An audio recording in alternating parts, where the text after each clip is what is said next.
Maybe this just comes down to, they say nature versus nurture. Maybe this is just human nature here in America.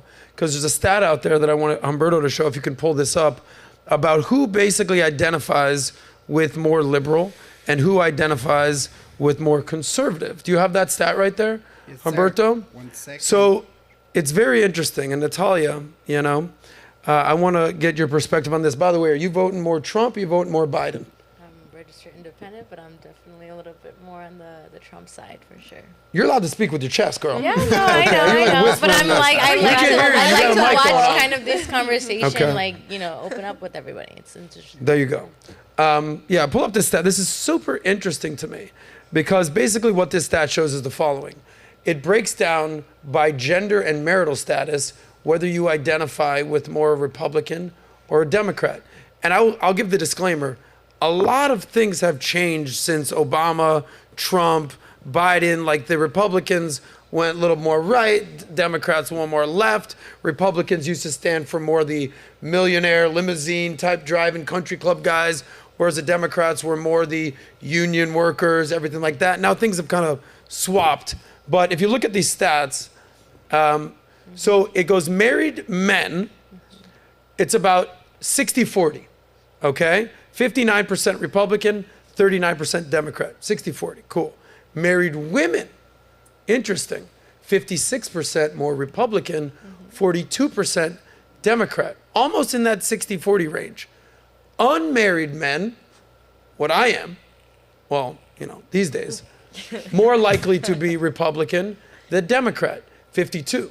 But here's the big thing, and this is why the Democrats play so hard on the Roe versus Wade, my body, my choice. It's like their calling card. It's the reason that Republicans, quite frankly, lost the midterm elections because they did the whole Dobbs decision. 68%, Humberto, pull that up, 68%, the highest number by far, identify with Democrats versus Republicans, 31. So basically, if you're a man, if you're a married man, if you're a woman who's married, you're going to be a little bit more conservative side of things. If you're just one of those wild, unmarried, liberal women out there, you're going to identify more with the Democrats. Dave, have you seen they're telling you, what it's really saying is sort of miserable middle-aged women are Democrats, but there's a reason for that. If you haven't got married and you don't have kids and you haven't figured out some system outside of yourself, you're going to lean more on a system that you think is going to work for you. And ironically, that's the system that's going to work the least for you because look at the Democrats' positions. Like, do you think it's great to have gang members entering the country en masse who are going to unleash rape and crime and make it unsafe for women to go on the subway in New York City, et cetera, et cetera? So there is a deep connection between not having a sort of solid unit in your own home and hoping, it's just the hope that the system is going to take care of you, and clearly the evidence shows that it doesn't. But it's that's the disconnect. It's between the reality of what's going on, what the policies actually do, and just the hope that, oh my God, these Democrats are nicer and blah, blah, blah. And by the way, the your body, your choice thing, it's like, yeah, they were for your body, your choice, except when it came to COVID. Yeah, what happened with the inject everybody situation? with all of this experimental medication. And all right, Nat, let me bring Nat in here. Where our ESG and DI score is about to shoot up to the moon at this point because the beautiful Natalia Davalle is here. I'll never forget the first conversation I had with your dad, stepfather, dad. He pulls me, we're at Dallas Cowboy Stadium. PBD invites me. This is when I'm living in Dallas. We're literally on the field. Bo Jackson's out there. We're running routes. It's super, super cool. I've never met your dad at this point. I didn't, this is 2020. I didn't know. He comes up, hey, can I talk to you for a second? Yeah. He's from Honduras? Okay. Yeah. How could you possibly vote for Joe Biden? I said, who are you? Yeah. I don't know you. This is before Nat was here on the show. He's like, I got to talk to Adam. I said, okay, nice to meet you too, random guy I've never met before. Okay, let me tell you who I am. And went down. I said, all right, great. Probably not the best way to start a conversation, but here's a guy who is so staunch anti-communist, anti-socialist, that what happens is, Biden basically campaigned on being a moderate, bringing people together, being a unifier, didn't really work out that way. But what happens is when you come from these countries, whether it's Cuba, whether it's Venezuela, Honduras, you smell what is happening? It smells like a little communism. I don't like this. I don't like this at all. They're taxing more overreach, more regulation. I don't like it. This is what this guy's about to freak out right now. He can't even control it right now. Can't even control it. So, Natalia, what have you learned from your dad? What have you learned also growing up in Florida? What shaped your political viewpoint? Yeah, no, great question. It's funny because I grew up with friends who are a little bit more on the left side. Yeah. And so with You're hanging out with that BLM crowd. I get it. I know. It wasn't really our topic of conversation, but growing up, with kind of that being pushed in my head during school, I didn't really have that insight. But as I spent more time with my family and I was able to be grown up in a household with a mom, a dad, a sibling, watching everybody work. My mom used to be a banker. My dad used to be an entrepreneur in New York. And then they moved to Florida and they did real estate and they went more into that, business owner route. And now they own their own business. They've owned a few businesses. To see that grind, to see that hustle, you see like they work in a sense of fear, like we don't want to be like where I came from. My dad didn't come in on a boat, he came in fighting for his life. And so when you have that fear of that's what the world can turn into, you value more work. You value more of, hey, I come from nothing. We have to make sure we don't go back. And what's also important is like, look, you see the unmarried women where they stand, and it's because they also don't have that support system. So they're looking for a support system. If they find a husband that's able to support and lead and, be able to protect the family, why would they rely somewhere else for a support system? Because it's actually in the home. I'm a woman that I come from a family where my dad is kind of the example of the type of man that I would want to have in my household. So, I'm also a woman coming from, I technically really don't need a man because I have my dad being that man in my life right now. But now what happens is that my standard of a man is at that level. I'm looking for a man to be able to lead the household. I'm looking for a man to, hey, when in doubt, if get to a point you're on welfare for a little bit months, we get out. I don't want to be relying on someone else other than my family that's able to get out of it. Yeah. So it's a different perspective. I grew up very, very fortunate. It's funny because I have a friend who grew up with a great family, then I have a friend who didn't grow up like a very broken home. She only has her dad in the household, and you can see the different way that they're raised. You can see the different things that they value because of it. And, it's just interesting to see in the time of people are looking for that security. People are looking for that place where they can feel safe. And when you're relying on places just to give your money, like, please take care of me, there's no guarantee of the return. So when you can control your income, you can control what you do every day, you can control what your family has, you have control of your life. And so as soon as you start giving that out, you're losing the control that you give out. So very, very fortunate. Well said, Natalia Del Valle out there. WNAT. Yeah. This is not my money, but I want you to have that. Because of what you just said. I know you don't even want it, but I want you to have it. There you go. That's right. Job, like a true socialist. Dave Rubin just took my money. Took your money. Took my money. Gave it to someone who doesn't need it. Doesn't need waste it on a bunch of booze. There it was. Well, Amy, one time you told a story about how when you were younger, you were more the boss babe mode. You were doing it by yourself, and you developed sort of these masculine traits. But then as you realize, as you grew a little bit older, you're like, you know what, I want to be a little bit more feminine. What was that evolution for you? I wouldn't say that it was any type of like political evolution. That was just more personal stuff, going on at the time. I definitely fell into a little bit of the feminist propaganda. You're an independent woman who don't need no man, just take care of yourself. And so I was very money driven. I was very success driven. And, in accomplishing a lot of those financial goals, I did develop some more masculine qualities. And, at the end of the day, the type of man that I want, a man that you just described, Nat, a man that will make you feel safe, secure, protected and provided for in your own home, he doesn't care about any of that stuff. In fact, a lot of the qualities that I was cultivating would probably be unattractive to that type of man or even repel him. And so I realized, like, girl, money isn't everything. Yes, money's really important, but I've made money. I've lost money. I've realized that's not what's going to make my soul happy. What makes me happy is eventually having that long-term family unit, having just like the more spiritual things in life, a relationship with God, and knowing that I'm actually fighting for something I believe in that's going to help people in the long term, like we do on this show. That's what I'm passionate about. And you'll be surprised my heart also. is palpitating. Oh, You'll also be What are you saying right surprised. now? You'll What be do you want to say, surprised how Laura? many men because that's what I today- want young girls to think. I want everyone to think exactly that. And you came to it on your own. You came to it maybe like, you know, a roundabout Trial way. and error, for Yeah, sure. but and then you saw it modeled. But the point is, it works. And you know, I say this all the time. When I say conservative, this is what I mean. It's conserving family values. It's conserving these things. It's a little bit gender roles, but it's not, because I work and I also have a family. I'm able to do all the things. Yep. But it's there. At the end of the day, there's like values there, and there has to be that. Priorities. It's And there's prioritizing priorities those there. values. So Yes. I love to hear what you guys are saying, and I want everybody to think this and feel the same way, and maybe one day you guys will come around. I don't know if you even feel like that. I was gonna but wait till the end to do the happy ending and do more Okay. relationship And talk. the I feel like it's a relationship good talk? thing. Yeah. You can pull up Good that leeway. stat because I want to get the girls on this and then bring in this story with Lilly Allen. If you can just show up those Oh, yeah, that the was Republican so sad. Democrat stats. So. You know, far be it from me to say this is how you got to live your life. This is how you're going to do it. Like everyone, individualism, Right. rugged individualism. But when you see these stats about, you know, unmarried women, they're going to vote liberal, but the more married women, family oriented, they're going to vote more conservative. This thing right here, obviously, you guys are in that top right blue situation. What are the chances you're going to be over there in that 56% married woman and maybe adjust?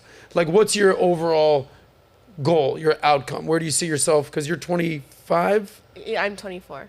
I apologize. How my God. ageist of me. That's horrible. And how old are you? I'm 25. I'm way off here, guys. When do you see yourself settling down, being a Laura Padrino, family, kids? When do you see that happening? What is it? I definitely want to end up having a family and children. I think around 30 would be good for me. I don't see necessarily like any younger, maybe getting married around like 29 or something. Most of my family, funny enough, is conservative, and most of them have gotten married around 30s. It's also what has the highest like likelihood of being able to like basically lower likelihood of divorce, higher likelihood of like having a healthy family structure. So that's why I think around that age. How about you? When you see these stats, where do you see yourself? What's your outcome? Well, I'm in a happy relationship with my boyfriend. He's at Like and Cooks online, and we've been together for 8 months, and we plan on getting married probably later this year. So You want to I'm have gonna be married. kids? Oh, I'm gonna try to have kids. That's Yeah. amazing. Look at Amy. That was like one of those spiteful. Yeah, it's No, it's amazing. not. I know bitch. Lycan. They're a great Yeah. couple. I've been to dinner with these guys. That's awesome to hear you guys are doing so A well. luxurious dinner? It was actually Adam. Amazing. very luxurious. I only have luxurious dinners at Padrino's Cuban. Pull up this story real quick about Lilly Allen. If you remember her, big time singer in the early to mid 2000s, British girl. And it's funny, this is why you kind of got to watch the clip before you're reading the headline. But the headline was Lilly Allen, what's the best way to describe her? Like an Amy Winehouse type, like, dare I say, like a Taylor Swift-ish, but not on that scale. But in the UK, she says that having children totally ruined her career. Oh, yeah, I saw that. And that women, specifically parents, but specifically women, can't have it all. And career coaches say she's right. As you're teeing up this clip, Humberto, let me know when you're ready. Lilly Allen openly discusses the impact of parenthood on her career, bluntly stating, "Yes, my children ruined my career, and you can't have it all." Can you play this clip? I want to say she called them an anchor. Like it's, oh, well, maybe she's going to say it in the clip. Wow. And she's got daughters, so it really just, But hold Didn't on, feel there might good. be a different ending. Yeah, I heard it was taken out of context. oh, it's a Oh paywall. no. We don't have it? It's paywall. You know what other... You can Google it, you can find it on YouTube. You know Let me know what when it's other up. stat you should be scared of too, though? You should be scared of the unmarried men stat. That's a close stat. It's a 16% difference. And that's very, very scary. Why? Because what's happening now is you're also having men who are not able to provide, and they're also now starting to lean more onto that side of things. I was actually in a relationship where suggesting was, hey, I may apply for this and I may apply for this. And I'm thinking like, I've never ever considered applying for anything like that. And so as I see a stat like that, I'm thinking, wow, unmarried men are even saying, hey, I need support, I need security. I'm like, you're supposed to provide the security with your wife and your family. So that's a stat that I don't want to also overlook, because today that number is changing. Well, who says that man is supposed to provide? Men are supposed to provide. Well, what do you mean? You guys are stronger, you guys are faster, you guys are smarter, you guys are, you guys are doing all those things. The men are supposed to stay home and take care of the baby. Yeah, no, definitely not. What are you saying right now, been in Matt? a relationship where I come home and they're vacuuming and I'm busting my ass at work, and I don't mind doing that. Okay. But my point is that there has to come to a point, well, if I'm going to be bringing home the money and I'm going to be doing that, I'm going to have the decisions. So I don't need him telling me, oh, let's go try and do this and get support here. That's honestly the most unattractive thing a guy could ask me to do. Yeah. Is this Never the really clip? had a strategy when it comes to career. But yes, my children ruined my career. I mean, I love them and they complete me, but in terms of pop stardom, totally ruined it. Yeah. That's such a good answer. I'm so happy to hear someone say that, because everyone's like, no, of course not. Does not mix. It really annoys me when people say you can have it all, because quite frankly you can't. And Maybe you some can't. people You didn't choose do it their well. career over their children, and that's their prerogative. But my parents were quite absent when I was a kid, and I feel like that really left some nasty scars that I'm not willing to to repeat on mine. And so I chose stepping back and concentrating on them, and I'm glad that I've done that, because I think they're pretty well-rounded people. So it's interesting. Well, it's interesting because she comes around. At the end, she's telling you, okay, well, first off, life is a series of trade-offs. Nothing comes without a cost, right? So everybody has some version of that, whether it's kids or a job or something. If you do something that's worthwhile, it's going to cost you something on the other side. But her answer there is quite good. She's going, well, I came from a family where the parents weren't around a lot, so I made a choice. So, okay, she didn't become Taylor Swift, but people obviously know who she is. Not my thing, but people know who she is. She probably made a little bit of money, and now she's a good mother. So great, happy ending, fantastic, great story. Well, I remember speaking with the guy Chris Williamson before, and he gave a speech. He was talking about you have to choose your regrets, and what is more salty as someone that can't necessarily have kids at this point, or the old man shouting at the sky, I wish that I would have done something with my life. Choose your regrets. So there's a lot of young women that are going to basically regret some of the feminist ideology they've been fed. And I've seen it firsthand because I'm a little bit older than you 24 and 25-year-olds. I have friends, girlfriends of mine, who were, I'm telling you, the hottest chicks in high school, in college. Guys are lining up to get these girls' numbers, lining up to date them. And one of them, I'm talking Queen Bee, hottest chick, she didn't pull the ripcord soon enough. Now she's in her early 40s, and she's having a child with herself. She went, doesn't have a man, got an embryo, however this whole frozen egg situation works, and now she's having a baby with herself. If you ask yourself, is that the life that you want? And I'm not putting you in this position, because you said you're going to have kids with your guy or get married with your guy. I don't know about kids. But that's what the future is going to hold. Now, guys, you can wait a little bit longer. But I've interviewed guys like Mike Rowe, who's 60-plus, super stud, doesn't want kids. Cool.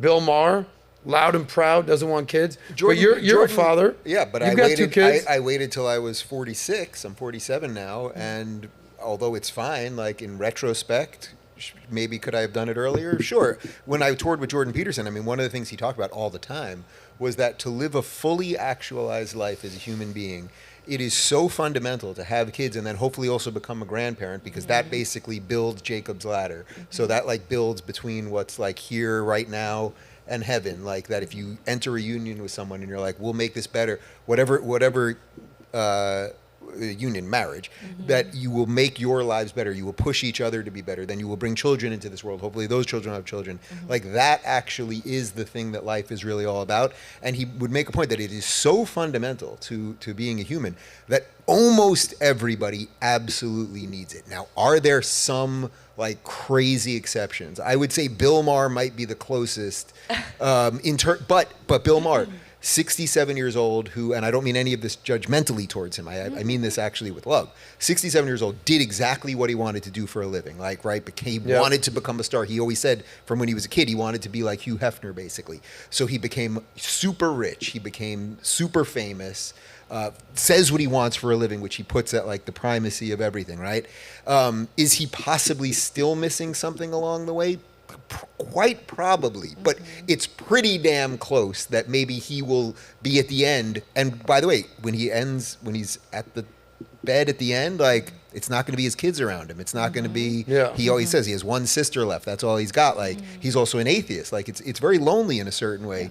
But if you do the other thing, if you have kids and then hopefully you have their kids have kids, then you start building something that is rich and deep. And if you want to get to that 68% of women that vote Democrat, I mean, look at Kathy Griffin, look at Chelsea Handler, look at Sarah Silverman. Look at these women who put everything into their careers, and they're single and childless and miserable and angry and progressive, and there is a reason that they are those things. And what's interesting about that, because I had a very public feud with Chelsea, because I cited the stat. We played that on my show. I said, look, these are the numbers. 45% of working women by 2030, which ain't that far away, ladies, are going to be unmarried, no kids, no family, and they're also the highest likelihood to be on medications. And then Chelsea Handler popping pills, drinking vodka at 9 a.m. She's like, how dare you criticize what I'm saying? I'm like, that's exactly what I'm saying. She literally put up a video. She's like, I masturbated 6 times today. I drank. I took my pills. I masturbated again and drank. And then she's like, and look at Congratulations, Chelsea. You did what I did when I was 19. You didn't grow up. But for all the Chelsea Handlers and the Kathy Griffins of the world and the Sarah Silvermans world, we know these people. We know their names. But the Sarah, the Mary, the Christina, that you have no clue who they are, they're like, yeah, girl, you got it. They're home alone like Macaulay Culkin, and there's nothing you could do. But what's crazy about Bill Maher, and this is why I don't, men and women are not the same, AKA equal the same. Bill Maher could still literally have a kid. Right. Yeah. Literally today at 67 years old. Al Pacino just had a kid. Robert De Niro had a kid. Keep banging, old men. But after 35, 40 years old, ladies, that clock, that biological clock, the ticking is done. So, but Bill Maher is one of the examples of somebody that doesn't regret it. But Larry Elder, that you're familiar with, he does kind of say that he regrets it. Yeah. And I think Larry Elder never had kids. No, he never had kids. What? No, he said it on the show. I think he said he regrets it, and he would have been, I think, a fantastic father and had a lot to contribute to it. And that's not. And again, that's why it's not that it's a perfect thing that Jordan's saying that you if you don't have kids, you cannot live a perfectly actualized life. But it's so fundamental that virtually everybody, and if you anyone that's lost a grandparent at the end, if you've been around your grandparent, like I remember when my grandma died, and she was like the true matriarch of our family, and all the grandchildren were there at the end, and they pulled the plug, and once they pulled the plug, you could die like that, or maybe a few hours, and we had about 8 hours where everyone was coming from all over the country, and then by the end, it was like basically like a storybook miracle. All the grandchildren got there, all the children got there, cried, laughed, ate, blah, blah, and then she was gone. It was like, man. And at the end, my brother turned to me, and he was like, whoa, that was an incredible day, which is what a crazy thing to say when your grandma dies. But like, it was like, oh, her life ended exactly how it was supposed to. You know what's crazy? This, not to bring Andrew Tate into this situation, but one of the more viral clips he's ever basically discussed was he's like, when your grandma dies, and the whole family is gathering around at her funeral, the matriarchy of the family, everyone's there, and you see the dozens of offspring and the kids and the grandkids. Nobody asked one time what grandma did for work. She was just grandma. And that's what it is. And women are judged, their beauty objects and their feminine beauty objects and their maternal, and that's what they're nurturers, and men are status objects. You don't name, okay, how about this? What is the name of the vice president right now of America? Kamala Harris. Okay. What's her husband's name? Not sure. The second man of the United States, I guess. Mr. Harris. Mr. Harris. But I don't think it is Harris. I don't think she took his. No, it's Emhoff. Yeah, exactly. That's my point. Yeah. That's my point. You just proved my point. The dude, you have no clue who this dude is. But what's Donald Trump's wife's name? Melania. Okay.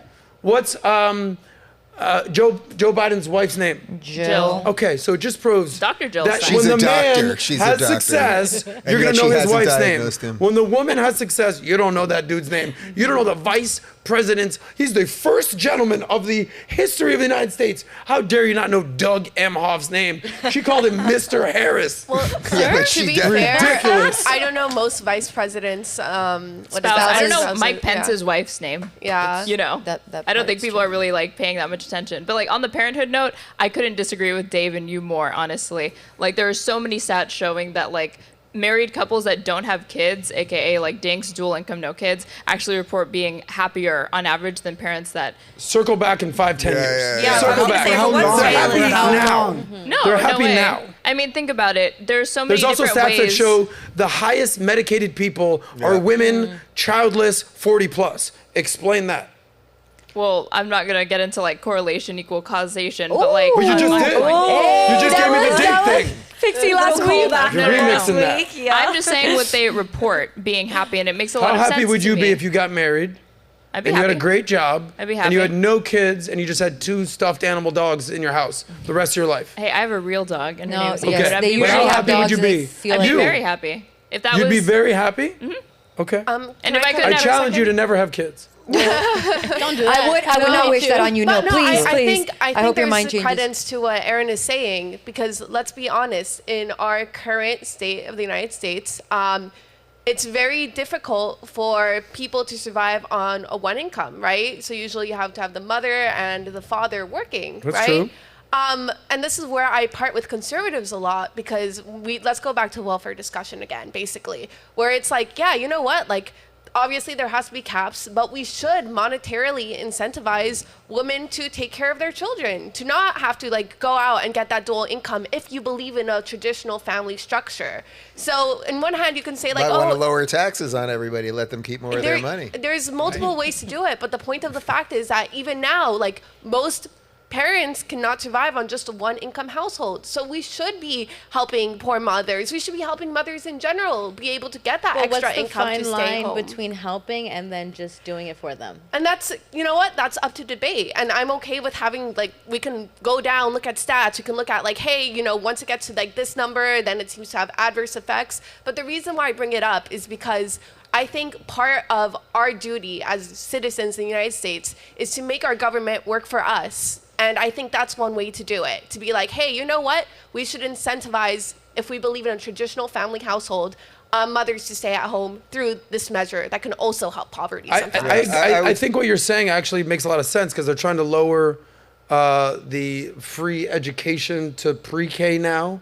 Yeah. I think if there's anything that Republicans and Democrats, conservatives, liberals, that, you know, making Universal sure the pre-K. kids are okay. Right. Yeah. I don't think there's, you know. No, I'd be against that, because You would why be against it? Why Why? would I want more kids in state education? Why would I want 100%. more kids being educated by the people that are confusing them about The Indoctrinated. pushback to that is Yeah. most people can't afford private schools. But That's what There's- she's saying. Most people can't afford to come out of Daycare. pocket. okay.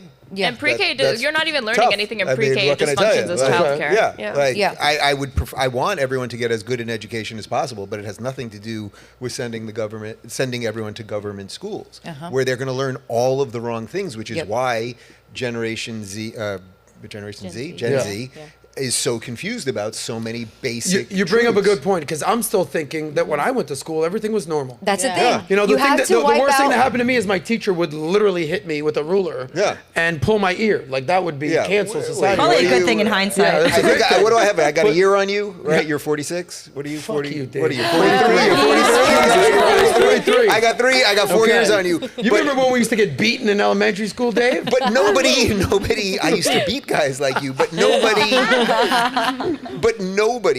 that is over. If you're basically 35 to 55 in America, nobody thought racism was cool. Nobody thought homophobia was Yeah. cool. Right. Nobody thought. And we were done with all of this. It's not to say there weren't little things that could be changed on the margins and things like that, but we were done with all of this, which is why I always say if we could just go back to 1995, Yep. we basically had everything solved. I would say gay marriage was the last thing that actually provided equality. That was the last hurdle there. And then unfortunately the activists just couldn't let it go, and now we've ended up with a series of other things. But we were done. We really were done. We had done it, and then unfortunately the progressives came in and said, we want more, we want more, we want Now more. we need to cut off kids' dicks. And now we have to cut off kids' dicks. Yeah. And who was the president in 1995? Bill Clinton? Bill Clinton. There's your blowjob theory right there. There is the blowjob theory. We talked about it. What's the Will blowjob Smith theory? was the man back then. Now he's feminized. Well, my blowjob theory is basically based in the stat that you showed right there. We talked about it on PBD this morning. The blowjob theory is that most men actually lean a little more conservative, and there's lots of biological and realistic reasons for that. But women tend to be more lefty, and at some point, men just want to get a blowjob. So if your wife is a little more lefty and Democrat, as a man, you end up shutting up about it because you just would like a blowjob. And I think that that's completely legit. And I know a lot of people like that. And some will make the case that the best way to shut a woman up is just saying, guys, is to hear her out. And let's see what she has to say. Whoa, whoa, whoa. If you like that one, click right here to watch the full SOSCAST. And don't forget to subscribe to the channel.